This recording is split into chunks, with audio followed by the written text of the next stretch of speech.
Well, here we are, Tim, in Helena, Montana, and it's with great pleasure that I am with my friend and fellow veteran Ken Homan. Ken, thank you so much for spending time with us this morning. And Ken and I recently have found each other and created a friendship through a program called Big Hearts Under the Big Sky, and it was an elk hunting trip that we just got back on. And of course I did not know Ken before the trip, and it didn't take us but a few minutes to chat and find out that we were both veterans in Vietnam at the same time. And I thought it was very important to get Ken's story along with so many other veterans that I've served with and talked to. So Ken, this morning I just want to start out by asking you, where were you born and raised? I was born in Whitefish, Montana. Okay. And what year? 1951. Okay. And tell me a little bit about your folks. What did your folks, what were they doing at the time? At that time, when I was born, my dad worked for the Park Service, and my mom was a stay-at-home mom, and I got to spend a lot of my summers in Glacier Park. We'd take the whole family over, and it was just wonderful growing up. How about brothers and sisters? Do you have any? I have one brother and 3 sisters. And what are their names? Sandra is my oldest. She has been went to the Lord, and Betty is my next sister, and my brother is Frank, and my little sister is Bernice. Are they still in Montana? Yes, all of them live in Montana. Oh, cool. And so what was it like growing up as a young fellow in Whitefish, Montana in those days? Actually, that's where I was born. Okay. We grew up in a little town called Quorn, population maybe 150. I know exactly where it's at. Yeah, just kids there, just kids fishing, playing baseball, just running around, you know, getting in trouble. Yeah. I mean, back then, the whole town, if they seen you doing something wrong, they just give you a spanking or whatever and send you home, then call your folks and they can give you another one. Yeah, oh sure. What schools did you go to? I went to grade school in Quorum, junior high and high school in Columbia Falls, Montana. Okay. And what do you remember most about your high school days? Well, at that time, mainly the girls. Okay. And hunting and fishing. I wasn't very academic. In fact, I got a little story about my government teacher my senior year. Back then, there was a lot of sockeye salmon in the river, and we'd go snagging salmon, and some of us guys, you know, we'd skip a little school and we'd go down there, and we were walking along the Flathead River and went around the corner, and there's my government teacher, and he says, "I won't say anything if you won't." So we're all playing hooky that day. Oh, that's awesome. So you graduated. Yes. And what did you do right after graduation?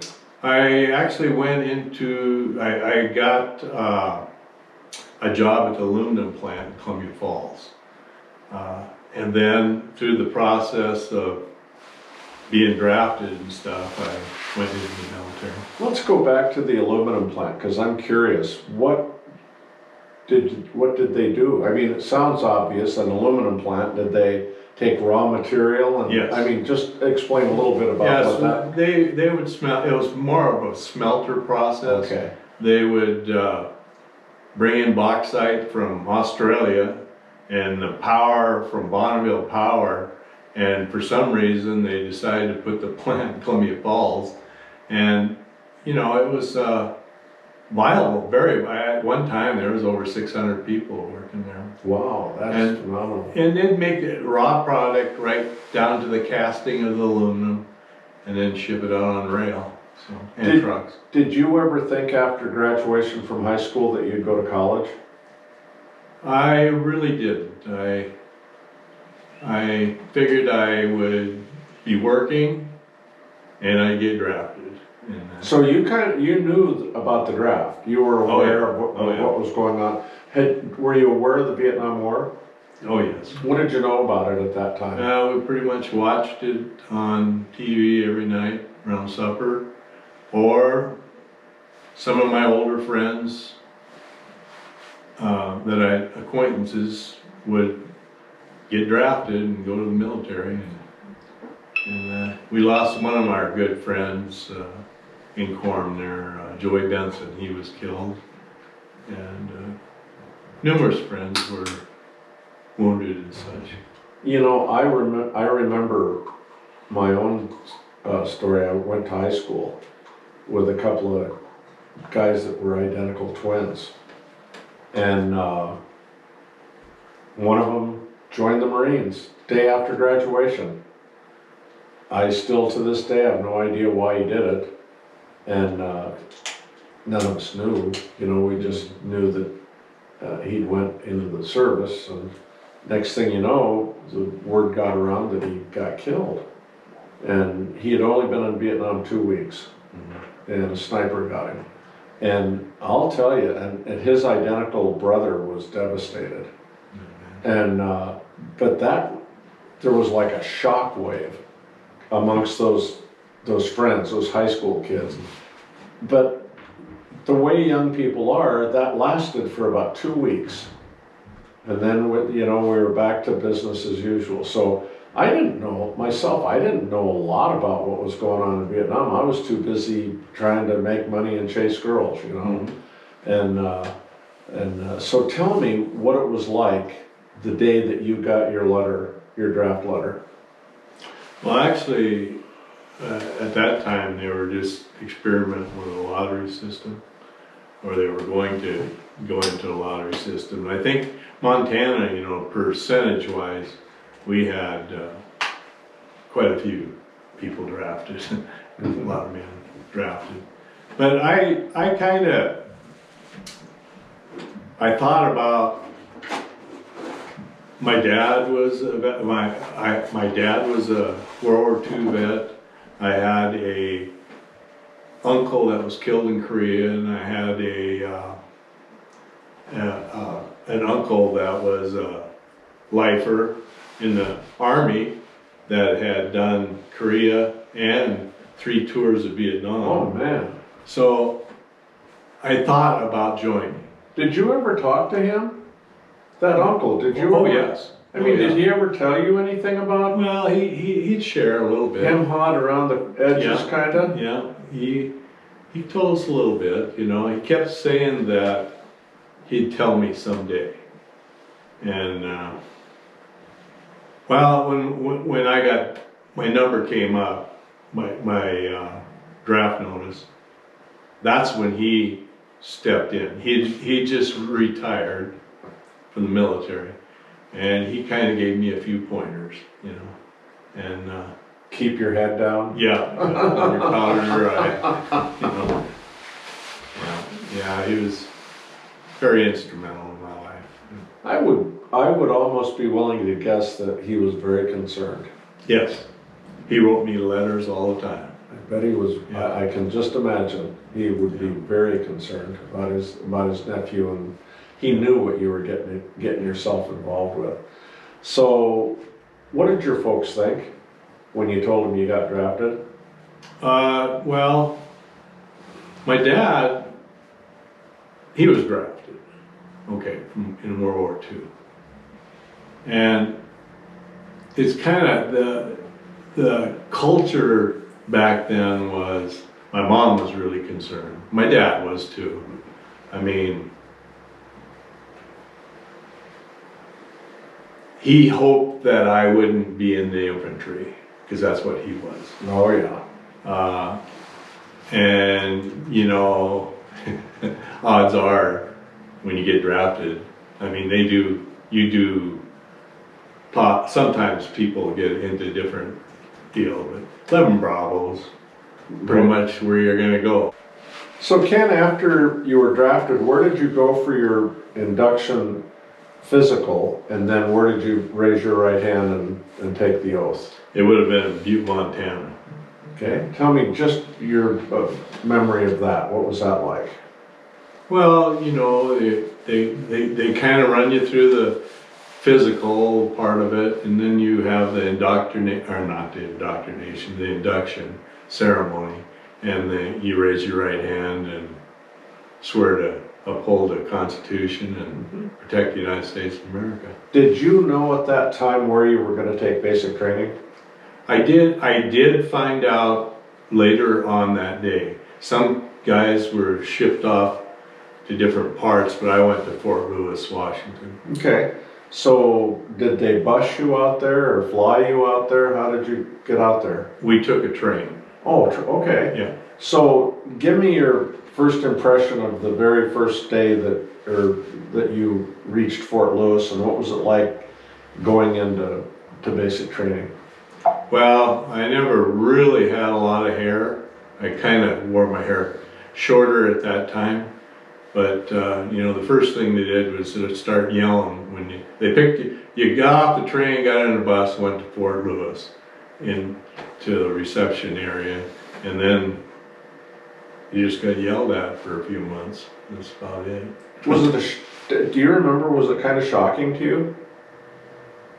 No, my uncle had kind of told me, kind of laid the line, or how things would happen. A lot of people, I think most people were pretty shocked. I didn't know how much they'd be yelling at you, or, you know, but I kind of figured out that's what was going to happen. Do you remember what your DI's name was? You know, I don't. Actually, I know Sergeant Johnson, but I didn't know his first name. Yeah, so you do. Yeah, you can picture in your mind what he was like, and so forth. So tell us a little bit about what you learned in basic training. Well, for one thing, I learned that I learned leadership skills. I learned how to rely on others. I was pretty well you know, in my civilian life, I kind of did everything on my own, but I learned to rely on others. Okay. From direction from that drill sergeant and his AIs and all the other instructors, you know.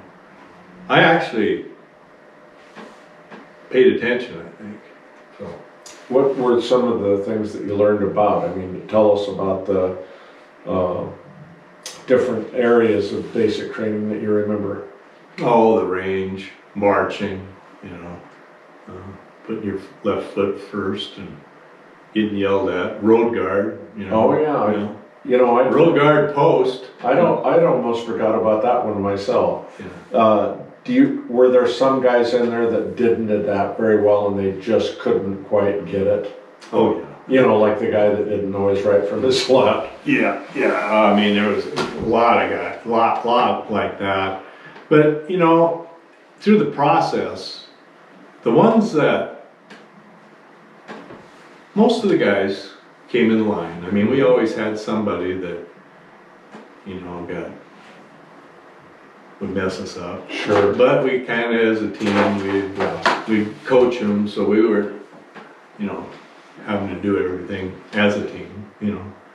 How about AIT? Where did you take your advanced infantry training? We just went across we graduated and went across the street. So you stayed at Fort Lewis? I stayed right in Fort Lewis. But we did get a 7-day leave. And tell me what AIT was like. That's when you get down to the nuts and bolts. I mean, you learn the basic stuff, of course, in basic, but, you know. They treated you different? Yeah, oh yeah. They started treating you like a soldier. Mm-hmm. And they poured into us. And most of the guys once you got into advanced infantry training, you realized you better pay attention. Were a lot of your instructors returning Vietnam vets? Yes. And they really could get your attention, couldn't they? They could, and they did. Yeah. Yeah. So, did you get a little leave between AIT and going to Vietnam? Did you get to go home for a little while? Yeah, so I think it was 24 days. So just briefly, what was that like? Well, when we got out of AIT, of course, they trained us back to Montana, the ones that were Montanans, and we kind of split our different ways. We all got orders right out of our AIT, and I was going to be assigned to the first cav, the first air cav. But so we went home and kind of just visited with people, mainly. I wanted relatives, friends, girlfriends. Yeah. You know, it was kind of more of a farewell type thing. No kidding, it really was, wasn't it? Yeah. I really didn't know. Yeah. What. So you knew you were going to be in the air cav. Now that's an interesting thing because with me, I had no clue. All I knew is I was supposed to go to Oakland. That's the point where you go to Travis and then you go to Nam. Well, my orders was just to go to Oakland. So I had not been assigned to a unit at all yet. So when you got over there, you were assigned? And then when I got to Vietnam, that's when when I found out the first thing. So when you knew you were going to the air cav, did you look up anything on them to find out what they were all about or what their unit was like? There really wasn't a whole lot of literature out there. They were brand new, basically. Okay. You know, but the air cav, the reason I think Fort Lewis kind of gave orders to the cav, the only reason I can think of is that they needed more bodies at that, or people at that time. Sure. And that's all I know, because I remember seeing those orders and it said First Air Cav. Yeah. And I actually went to the same unit that was on my papers, Charlie Company 2nd A. Well, I'll be darned. So did you go to Oakland? Yes. And then you got on the plane? Yep. Tell me what that was like. We got on the plane there was most of us were newbies, you know, heading over, but there were some people some guys there that had done a tour, and you know, it was kind of quiet. You know, you're kind of anxious. You know, you're excited about maybe actually doing something that you've been trained to do. There's a little bit of fear there, but in the camaraderie of that whole plane, we're all in the same plane. I mean, boat. You almost said boat. I was just going to say. We're all in the same. We're all headed to Nam. Yeah. So I guess there's a acceptance. Was it a commercial airliner like Yes. United? So it wasn't a Air Force transport or anything like that? No, it was actually a commercial line. Okay. I think it was Tiger World. Oh, Tiger Airlines. Yeah. And just as a side note, they were the largest contractor for moving mail and personnel in the country. But so now that flight was probably about 24 hours. You know, and you fly into Vietnam. I went to Anchorage, then to Japan, and then to Thompson. Okay, so you land, and now you're really in Vietnam, and they open the doors of the aircraft, and you walk down the steps. What was your first impression? I'm actually here. And, well, the uniqueness of having my orders already, I knew where I was going to go, where a lot of the guys, like in your situation. Absolutely. You didn't know. So, I mean, there's guys out there picking you up, or telling you what to do. You're just dumber than a post, really. Yeah. You know, you're just waiting for somebody to tell you what to do, you know, because there really isn't anybody telling you what to do until they... Was it hot? Yes, it was very hot. It was actually it was very humid. That day, you could tell, but it just rained right before. And man, I tell you what, it was just, it almost felt like you were going to drown, suck in the air, you know. Yeah, yeah. And what date was that you got into Vietnam? 17th of December. Okay, so almost Christmas. Yeah. And you were anxious. I know you were, because you were wondering, what's it really going to be like? Now that I'm here, I mean, you can be told and trained and everything, but now your feet are actually on the ground. So did someone from First Cav pick you up, or did you go to an area where the First Cav was at? How did you get hooked up with Yeah, them? there was a sergeant there, E5, that was yelling there were 16 of us on the plane. Gotcha. That were going to go with the First Cav, and we ahead of time, I didn't know these guys. I mean, they were different AITs. Sure. Oh yeah, from all over. Yeah. So I mean, during the process of the flight, we kind of got together and kind of we kind of like a little scrum of guys running around the airfield there, and then we seen the First Cav dude, and he told us and loaded us up, and we went to, can't remember where we went actually. It seems like we went to some, I don't know if it was Benoit, or I think it was Benoit, and that's kind of where we were dispersed. Did the First Cav have a fire support base that you went to? Fire-based Mace, and that's really the first one that we were on. What was your, when you got there, what did they tell you you'd be doing, or were you put into a job right off the bat? What was it like? Well, you know, during this little bit of orientation, you know, the captain was there to welcome us new guys, and you know, we were assigned to, and he kind of did a little quick interview with us, you know, and he said, "Where are you from, soldier?" And you know, and all that. And I told him Montana, and he goes, "Do you hunt and fish?" I says, "All my life." And he kind of gave me, he said, "See that kid over there?" And I said, "Yeah, yes sir."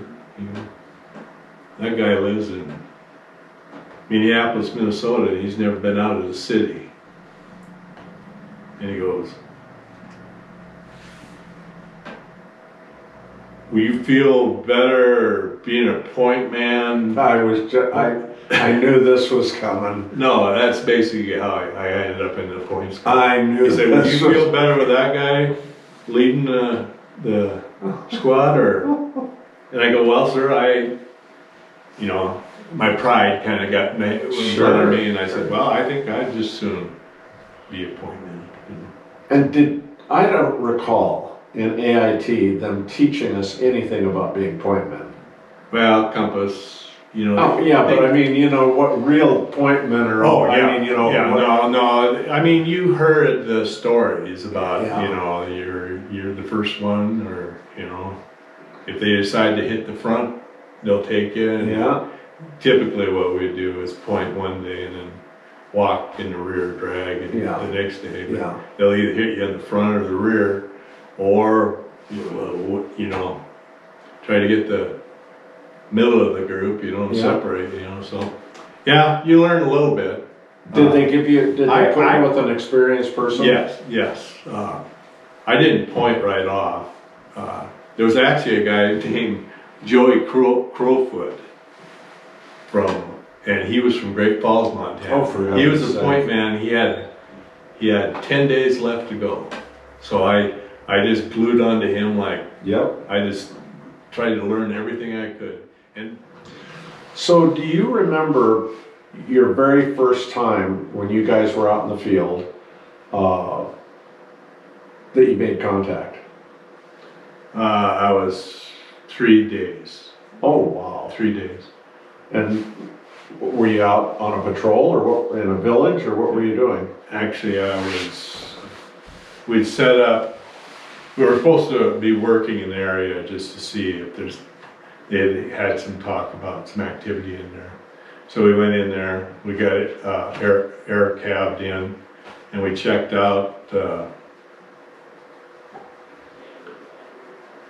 We were setting out the area, and I was still in the point squad, but we worked our way in maybe from the LZ probably 400 or 500 yards. Okay. It was lunchtime, so they set up an OP, or Sure. a perimeter, and it was my very first day that I actually went out by myself. You're only out there maybe 50 meters or so. Yeah, right. But you feel like you're maybe in a different county. The Lone Ranger. Yeah. So I'm out there and I'm sitting there and I got my little radio with me, and I'm just on. We set up on this trotter, and I didn't think anything of it, and pretty soon the ants started crawling all over me, stinking red ants, and biting me, and I was kind of getting them swatted. I heard a rustling coming down the trail, and then I heard a clink clink, and I knew it was a person. And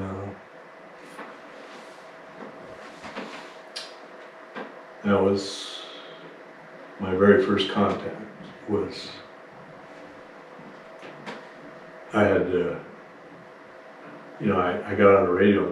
They told us to click 3 times. Oh yes. Yep. Click, click, click, and that meant I had Squawk. one. Yeah. Yeah, and they're I could tell, I could hear them behind me. Just they were right on stuff, but I couldn't see them. I got out there a little farther than I wanted to, but they were coming down this trotter. Now, did you have any cover at that point? I was sitting in kind of one of them big old trees, with big old roots and stuff. Okay. I was kind of nestled down in there, but when it started, it happened so quick when I finally made the determination it was people coming down the road or the trail, and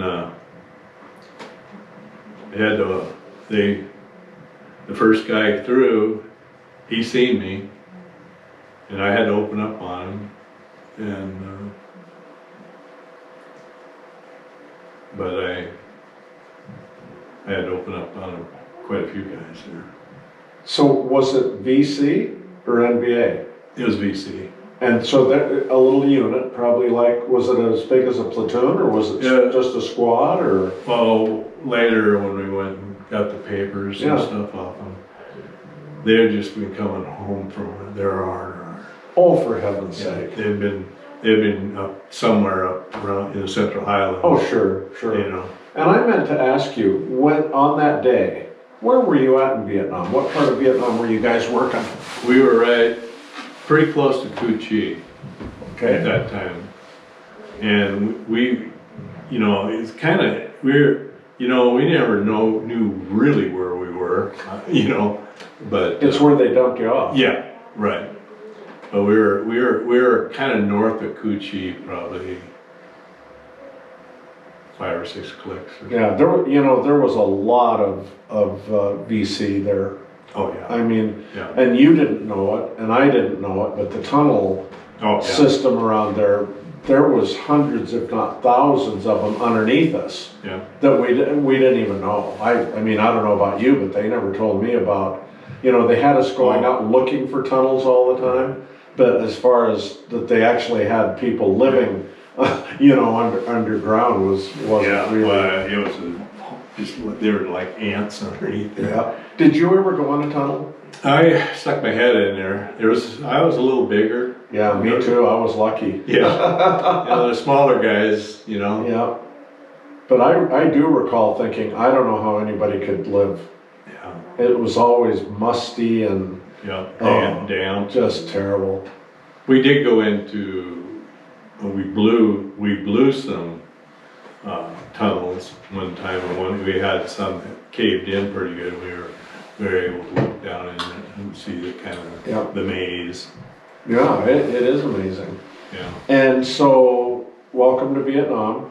yeah, You were certainly a newbie, yeah, and you were baptized in fire right off the bat. yeah. So I can only imagine that you were shook up. Yes. Yeah. Initially, it's instinct, and you're trained. That's what you're trained to do. That's right.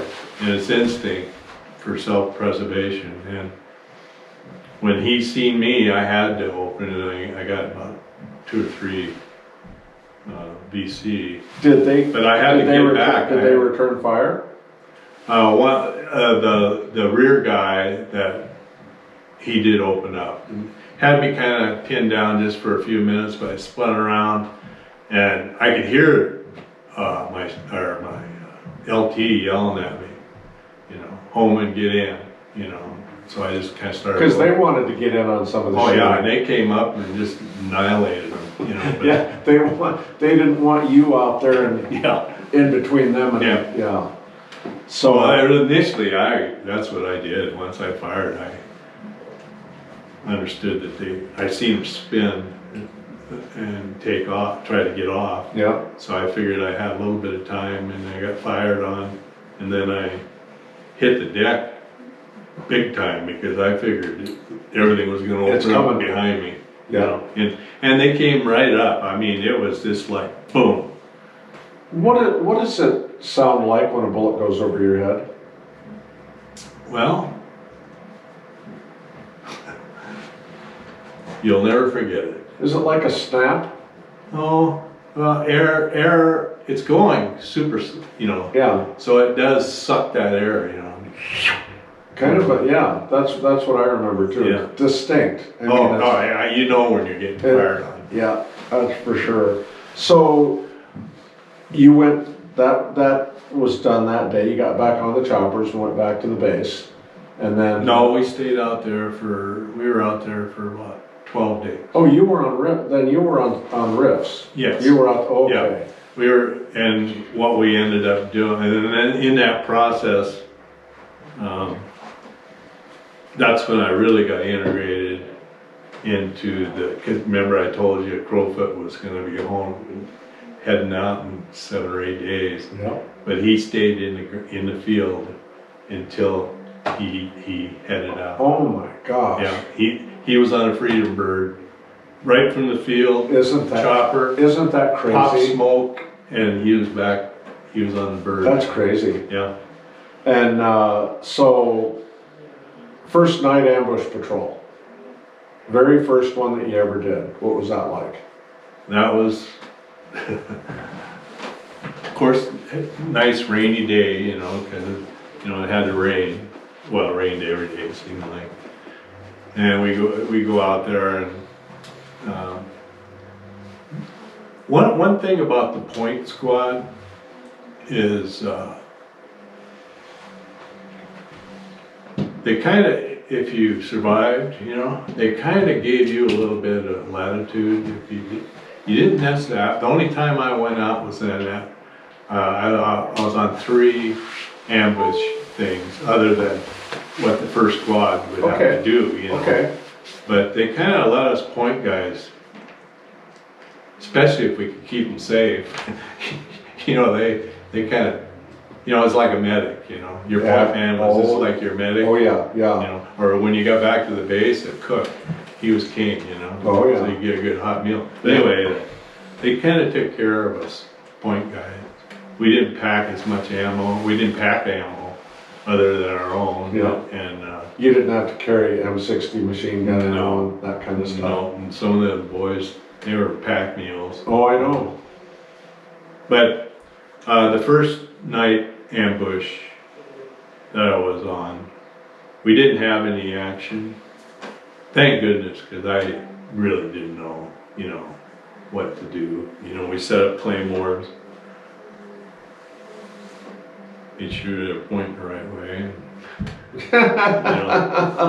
Because when I went, or when I got into country, the point man that led that team for a year was leaving. You know, so, and it was kind of they had a squad, but most of those guys, they relied on Crowfoot. You know, he was a pretty incredible man.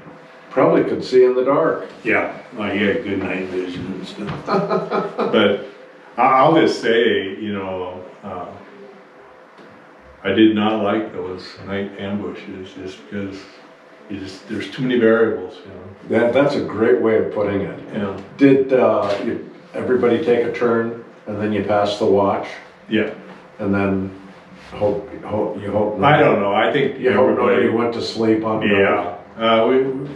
We had a pretty well squared away group. I mean, every once the new guy would come in, didn't have a clue, but after a while. You're not a new guy very long. No. You were a new guy for 3 days. Right. And some guys, you know, last maybe a month without contact. You know? Yeah. So do you ever recall popping an ambush at night? Did your group ever? Oh yeah. I mean, we shot a lot of deer. Things that moved in the night. Yeah. What would you do with the deer? Well, actually, one time we cooked it. We took it back to the base because we were going to get pulled out. We set up a. Does Vietnamese deer taste different than Montana deer? Oh yeah. Yeah, there's no comparison. Yeah, it tastes like rice. Yeah. Fish. Tastes like fish. But no. Things happen so quickly that, you know, it's such a your training kicks in. Yep. And then you put down that field of fire, and then you pray that illumination shows up sooner than later. Yep, and that your position, if it wasn't just a little, you know, them messing with it to see where your position was. Oh yeah. That always came in the back of our heads. Yeah. Little probe in there, and then all of a sudden maybe give our position away. Oh, absolutely. You know. And so that was the soldier's life, though. What you're describing happened day after day after day after month. Mm-hmm. And so you were there. Let's jump ahead. You've been there 6 months now. Okay. What was going on in your unit at that point? Well, at that time, I was well entrenched as the point person. Me and Willie Jamont, we would. He was from Louisiana, little Cajun guy. Awesome dude. Anyway, we'd take turns pointing. I'd walk second or point, and then we'd walk through rear or whatever. You know, the point guys are the one. Not the average Joe was. I can't even remember if I even was issued a compass, but we were, you know, the point. We got very, very proficient at, you know. I can tell you that our point guys never had a compass. Yeah. The second man kept the point man on point basically, and of course the RTO, and they have the map and the LT or whoever. You know, might be the platoon sergeant or whatever. Depending on, when we were a company size element, it was, you know, the command had kept us on point. Right. But yeah, our job as point guy was just to stay on point. So you don't walk into anything. That's what I was just going to say. Yeah. So you were always very hyper vigilant. You were hyper vigilant about, and then you had to look out for tripwires. Yeah, that. And booby traps. Yeah, because, you know, one of the things that you get your senses, you know, everybody has the smell, hearing. It's amazing how in tune I don't even know the correct word, but you know, you're just hyper vigilant. Oh, your senses are heightened. Yeah. I mean, they really get I mean, you can- honed. They get honed really sharp. You can hear something, you can go along and the birds are singing and everything, but you can pick out things that just aren't natural. Walking point, did you ever walk into a situation where you looked ahead and there was a bunker? Yes. How do you react to that? Well, immediately I would, Get down? well, I'd pucker myself. Oh, yeah. Because I know it's close, Yeah. you know. And yes, you get down, you stop you give signals, you stop. I mean, it sounds like it's amazing how you don't really pile into the guy in front of you, but everybody knows. They just pass it down and they stop. And by the way, that's how it's done. Yeah. One guy back, because there's a guy in the back. Yep. And that, I remember that. It came down the line, in other words, and that's exactly how it worked. Yeah. And you'd sit there and you'd quickly praise the situation, and then you'll try to back out. And to get, if you're in a pursuit, if it's squad, it's not so many bodies. If it's platoon, it's more. If it's company size element, and you've made that mistake as a point man, you could be having a company inside of a bunker complex. Because you never just found one. No, of course. You know. Yeah. And so your initial thing is to check the, you know, check the situation, and then you start backing out. And then when you get back out there, you kind of tell. I mean, on your way out, you're probably picking up things, you know, like, oh, there's one there. There's one there. Okay, if he sticks his head out, I'm gonna zap him. Yeah. And you know, I mean, you know, you got to just be on. And your second guy is on alert. I mean, the whole point squad is. Once the point guy goes down and gives the signal, everybody's alert. So we're going back, and then we get back out, and we have a quick discussion how we're gonna do this. And a lot of times we'd pull back a ways and call in a strike or something. That was my next question. Do you remember the first time artillery came in over your head? Oh yeah. Isn't that a devastating? Yeah. And you know, a lot of people don't realize it, but when an artillery shell hits fire, Yeah. I mean, it's fire. Yeah, it's pretty incredible. Yeah, and actually there was a couple times where we had naval support. New Jersey, Yeah, just lob them things over there. 16 inchers. Just amazing. You know how I describe that? A Volkswagen Bug Yep. traveling supersonic through the air. Right. And when it lands, all hell breaks loose. You know, Ken, I was going to tell you, and they won't see me, but they'll hear my voice.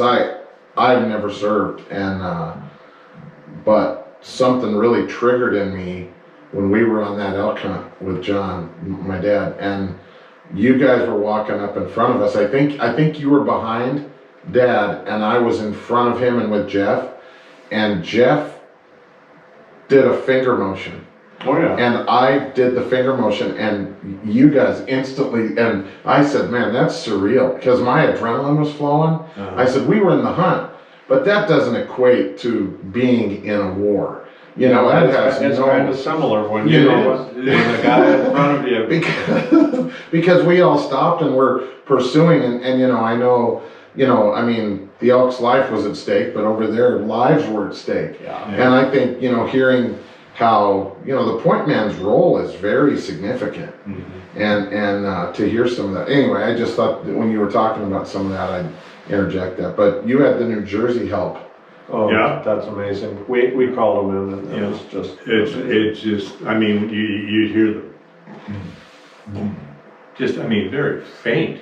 And then when that round comes over, oh my goodness. You wouldn't want to be on the A receiving end of that. Volkswagen Bug, supersonic. What was some of the? Do you remember the food that you ate when you Oh, were there? yeah. What was Sea the rats. food like? Just sea rations? Yeah. We actually, I think 71, might have been 71, they started those lurps, Mm-hmm. you know, the freeze dried. Maybe it was 69. What's a lurp? It was 69. What is a when they lurp? first entered- Huh? when they first- What's a lurp? Just freeze dried. Spaghetti and meatballs. So like a just Chili. like a just add water or something? Yeah, Or it Yeah. just- had to- if you did it right, it had to be hot water, which was Yeah. made no sense. No, Because now we got to light up some C4 right. and heat. I mean, Yeah, they I did. didn't think that through. No. But you could put it, you know, soak your beans for your chili and put it in your pack, and it was lukewarm by the time you ate it. So, but, So and sea rats cans, you know, everything. What was the worst sea ration you ate? Actually, I have all that spaghetti. I didn't care for that. how about the chopped eggs? Oh, that was really good. You like the? No. Yeah, that was I was going gonna to say, say. Usually that's- everybody That's said the that first was guy. That was the worst. first. Yeah, you got to realize I was from Corn, Montana, and actually, I was telling you guys about when we were on this hunt about living in Hungry Horse, Montana. Yeah. That's where my parents actually are born and raised up in there. But went to Hungry Horse, and you know, one of the comedy things, it's funny things is we'd have these new guys come in. They always called me Hungry Horse just because that's where I got my medal. That's right. And you know, someone would say, "Man, that guy doesn't even look Native American." You know? Ken, we've been talking about your experience in the field primarily, and as a point man. Do you? I know we had a lot of problems with booby traps. Mm-hmm. Did you guys have trouble? I mean, did you have guys tripping booby traps and so forth? Well, we did have some, you know, like I was telling you,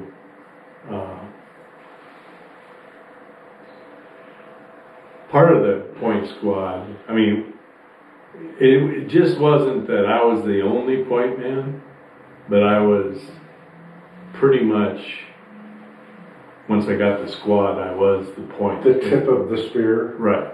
So I kept those guys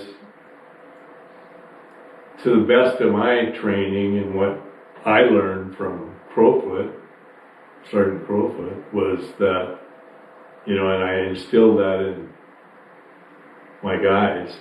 And there was one day that I wasn't pointing, I was walking drag, and Willie was actually pointing that day. Very, very good soldier, and he tripped a wire. And fortunately, to probably that whole point squad, was that the detonator didn't blow. And what we found when we started putting things together, and when something like that happens, you know, you end up, point squad kind of, you move somebody else back, and then you take over. Your skilled guys that have been doing it get up there, and then they do a grid, you know, Yeah. kind of checking things out. And we found like a 55-gallon barrel of gas, diesel, basically their form of napalm. A food gas type. Yeah. In a tree, or wedged in a tree, and I don't know how those little guys got it up in there, but they got it in there. Unbelievable. If it would have went, it would have. Really, Oh, devastating. yeah. Yeah. And then we found like some of the foot traps, some of the you know, stuff like that. Do you remember the first time one of your own guys got killed? Yeah. What was the occasion? Well, this probably would have been about, it was after Crowfoot left. We were going to cross a river, and we got out, the point squad went across, and we got up there, and we were setting up perimeter so the rest of the guys could come. You know, and it wasn't a deep river, it wasn't like you had no rope or anything.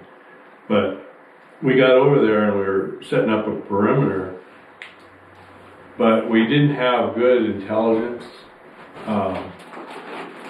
And we basically walked into an ambush. Wasn't, you know, we were 30, 40 guys, and 27 of us got across the river, and they decided to open up on the last. Oh, for heaven's sake. So we lost 2 guys there in the river. We had to, about 4 guys got wounded. We pulled on, we ended up flanking them and doing okay. So they actually didn't just hit and run off, they actually stayed there and fought? Yeah, that was NBA there. Oh, yeah. And Yeah, they fight on purpose. yeah, they're regular soldiers. Yeah. Well, I mean, they've been fighting for 1,000 years over there. So But, and you know, there's a misconception about, you know, in every war, the enemy is stupid and they're, you know, these guys were, like you just said it, they were well-trained, disciplined, as far as soldiering goes, talented people. I mean, they were not your, you know, just your run-of-the-mill people, and they were committed. That's what I found, is that when you got in a gunfight with them, they didn't just cut and run. No. You know, and that day that those guys got killed, it was a whole new ballgame, wasn't it? Well, I mean, for you, now it's even gotten to a different level. Yeah, I mean, I've been in contact before that, of course, 3 days in, but when you start, it's not that I was close to these guys yet, but there's a part of it that when it's an American soldier and you are part of that unit and your bond is growing daily, and you have to rely on everybody in that platoon, basically, or squad, or whatever you're working with in that company or whatever. You have to rely on everybody. You know, and some of those guys had been right there alongside those guys that got killed from day one. Yeah. So, yes, it's really, you know, you go through all sorts of emotions, from anger to That's a good point. fear to, you know, the loss. And So you survived Vietnam. You got you got short at 30 days to go. What were you doing 30 days before you came home? Well, actually, 30 days before the first time I extended. Yeah, the first time. Okay. I was getting very nervous. You know, that short timer stuff. Short timers disease is really serious. Yeah. It's not that I mean, I had so many guys that made it, you know, like Crowfoot, Stevens, all that, I could go on and on, that made it. But for a while there, I did not think I was going to. You know, I would sit there even, you know, 10 more and a wake up, you know, and you're out the door, you know, or you're going to get home. Yeah. Were you in Cu Chi just before going home? Actually, I was. See, so was I. Cu Chi was getting mortared all the time. Oh, yeah. Rocketed, so there was never a real safe place. No, I mean, you know, a lot of people think, oh, if you were in the fire support base, you were Oh, no. home free. No. I mean, those log reps out there are getting wasted by snipers. Yeah. You know, and I mean, you know, getting hit and hurt and killed, just loading choppers. Yeah. You know? And those loads usually come in and take out that. Absolutely. Wow. I mean, we did have a lot of firepower. We had a lot of it, but it's amazing how much they had also. Sure. You know. So you just mentioned the word extended. Mm-hmm. So you got down to where you were eligible to come home. Right. Tell us what happened then. Well, at that time, you usually had to come home and do stateside duty. 6 months. Yeah. And if you re-upped, you were completely done. Or not re-upped, but extended your Vietnam stay. you were done. I mean, you were flat done. And so I decided to do that, even though, like I was telling you earlier,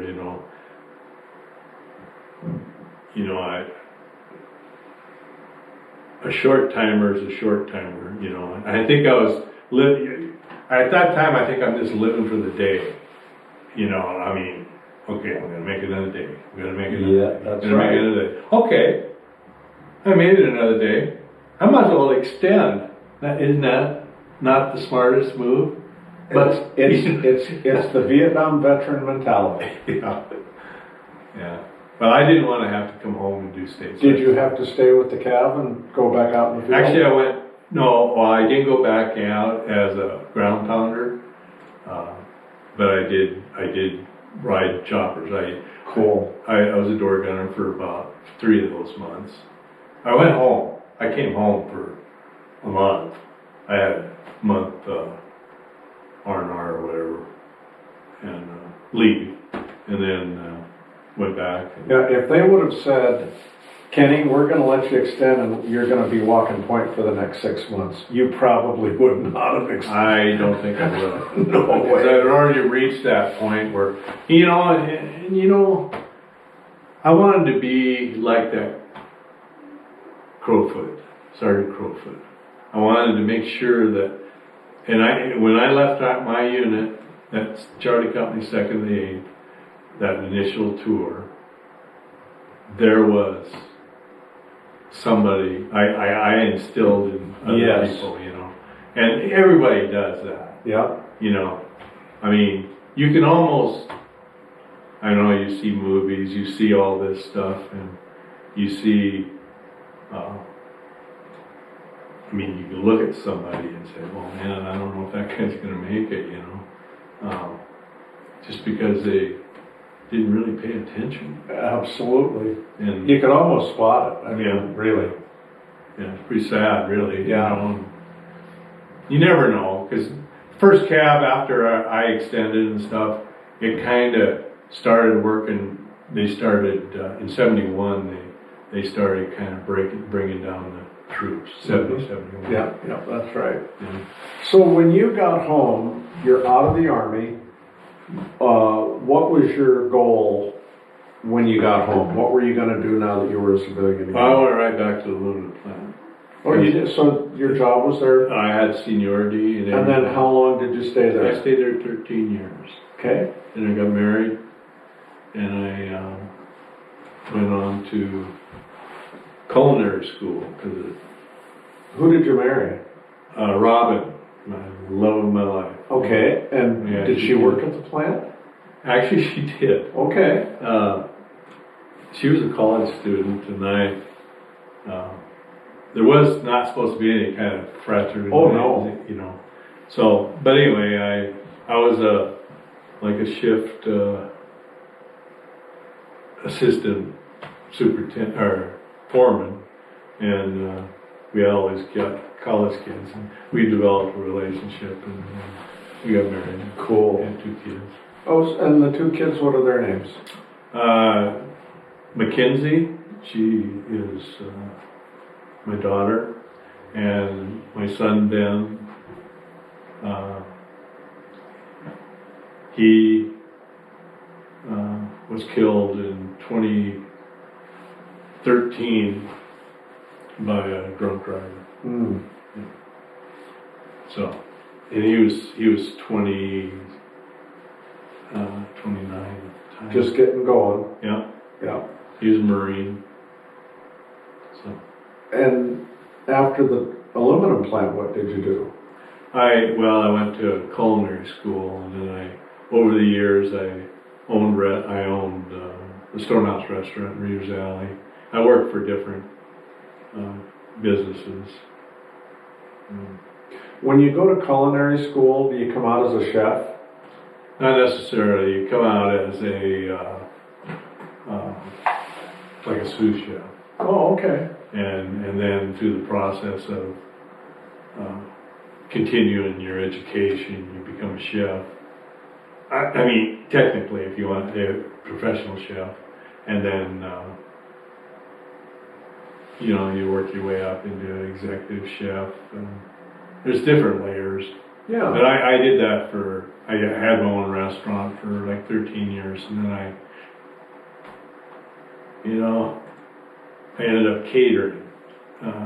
I sold the restaurant and went full-time catering, and it was an honor to contract with the government and feed soldiers out at Fort Harrison. Oh, wow. So I did that for and weddings in town and stuff. Of course.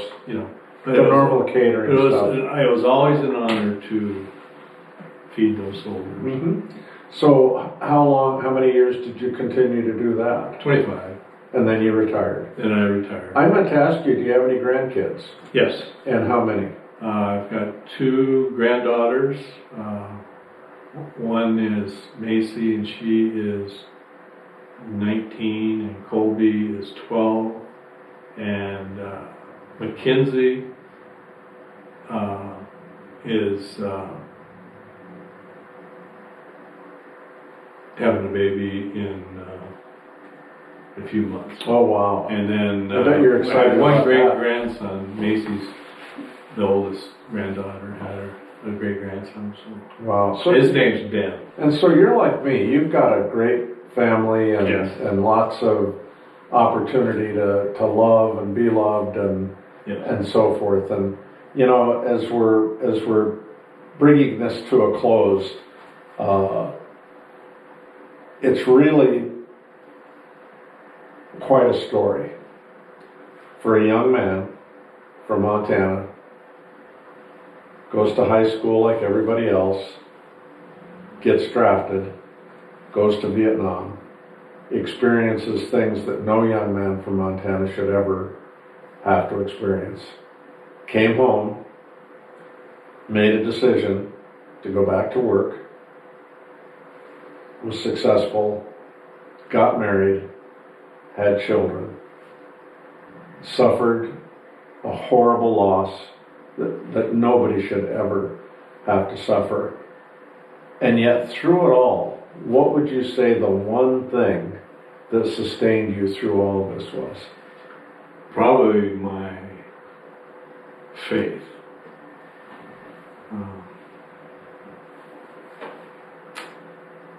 I look back at my life, and I look at things that had happened to me, and from a childhood to Vietnam to raising a family, businesses, losing a son. But it's my faith in Jesus Christ that has got me through this, Mm-hmm. and will continue to get me through Mm-hmm. my life. Ken, when did you surrender to Christ? When did you It get took saved? me 40 years. I'm 72, or whatever I am. and you work those mountains like a 49-year-old. Well, yeah. Maybe a 49 and a half. Yeah.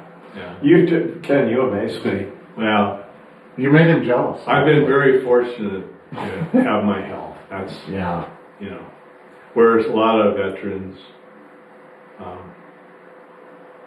you go out to that VA, Oh and my. a lot of those people lot of hurting guys and gals.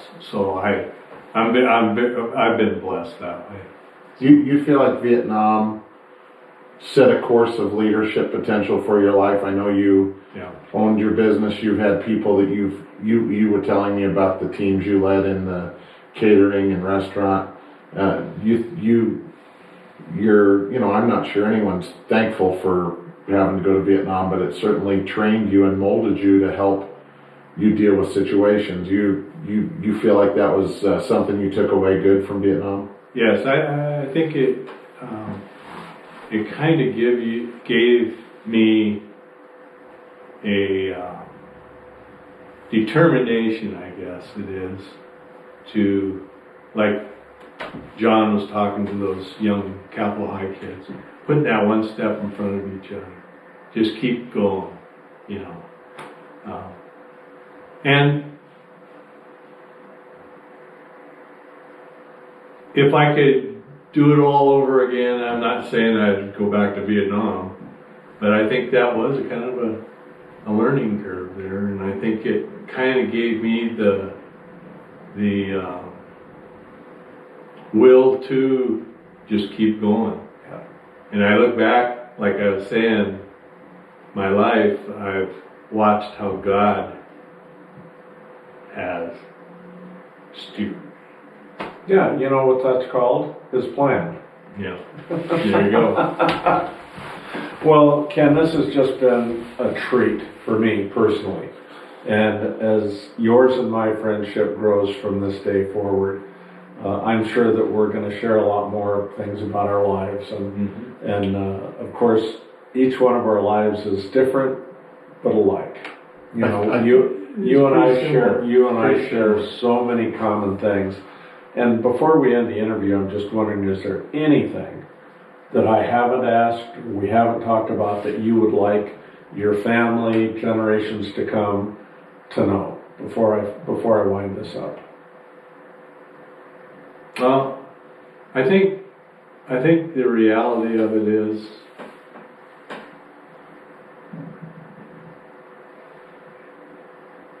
look toward Jesus. Okay. What does the American flag mean to you? American flag means to me a very patriotic. There's so many men and women that have died for that, and been wounded, and been scarred. But the thing about the American flag, if we as a country can come to some conclusion that we are better united than apart. Those men and women who gave their lives were servants to all. And I think that American flag to me flies high. It means something. Yes. Yeah. Final question. I want you to look into that camera right there, and I want you to tell us, what does your wife mean to you? Well, my wife Robin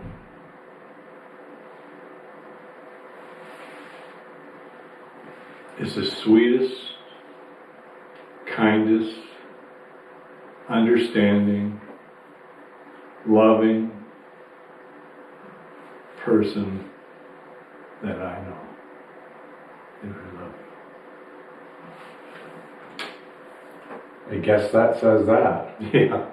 You know, you and I have that in common. Yeah. Well, Tim, I think that is a wrap. You know what? Thank you Oh, thank you. for sharing. You know, we're all one big family. Yeah. Oh, absolutely. So, well, good. Yep.